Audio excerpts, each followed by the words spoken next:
asxaabta waa mar kale iyo Ayub Show bal ka waran qof aragga naafaka ah haddana aanay taasi dabar ku noqon isla markaasina uu istaaga sidii uu caawin lahaa bulshadiisa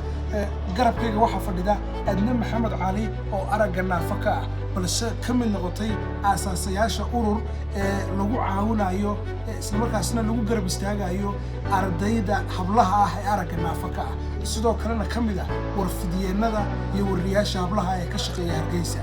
way adag tahay in guulo waaweyn uu sameeyo mararka qaarna ay u rumoobaan rajooyinkiisu qof naafo ah gaar ahaan qof aragga naafaka ah marka loo eego guud ahaan deegaanada Soomaalida maadaama aanay helin dadka aragga naafada ka ah guud ahaan baahiyaha aasaasiga ee muhiimka sida waxbarashada loogu talagalay ilaa heer jaamacadeed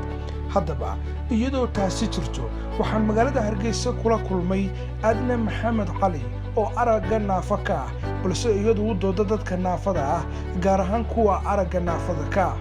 kaliya markii ay daahan jirtay 4 sano ayaa Adna xanuun ka haleelay madaxa waxa uu sababay inay weydo indhaheeda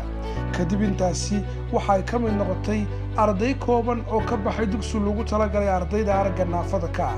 oo lagu magacaabo Somaliland Braille Center oo la aasaasay sanadkii 2006 rajada u weyn ee Adna ee mustaqbalka ayaa ahaa inay noqoto saxafiyad weyn balse taageero kama ay helin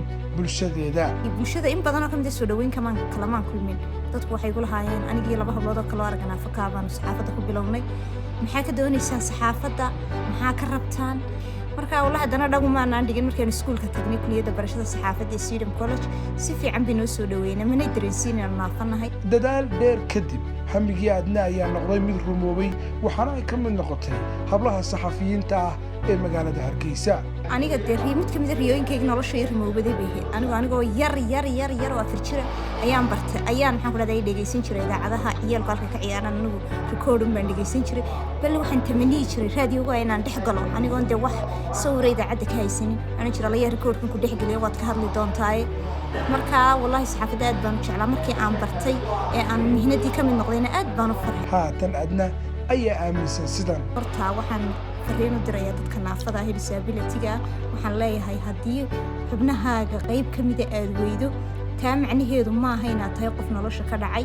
ilaahay haddii uu xubin ka mid ah jirkaaga kaa qaado wuxuu kugu bedelay caqligii iyo maskaxdii marka waxaan leeyahay dadka disable-ka aad dadaala dhanka kale Adna ayaa waxay ka mid ahayd urur ay ka midaysan yihiin hablo aragga naafaka ah kaasoo ujeedadiisu tahay sidii loo caawin lahaa ardayda iyo guud ahaan dhalinyarada iyo carruurta aragga naafada ka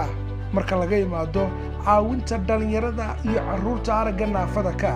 Adna ayaa qabta inay muhiim tahay inay ku biirto mustaqbalka siyaasadda sababtuna waa tan amnigaygu wuxuu yahay inaan golaha baarlamaanka ku biiro aan xildhibaanad noqdo disability-ga oo dhan waa isku wada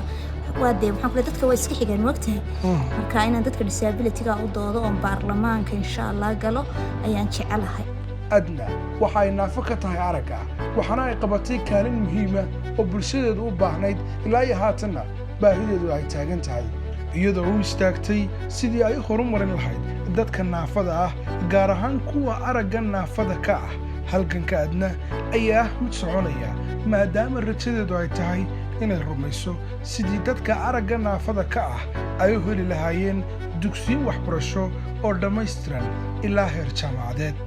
ogow weli waxaad haysataa daawade waqti aad ku bedeli kartid noloshaada kuna rumayn kartid rajo kastoo aad leedahay fariinta Adna ayaa waxa ay tahay haddii aad dhaayabeeshay laysma dhiibo weligaa ku xidhnow Ayub Show lana soco muuqaalasho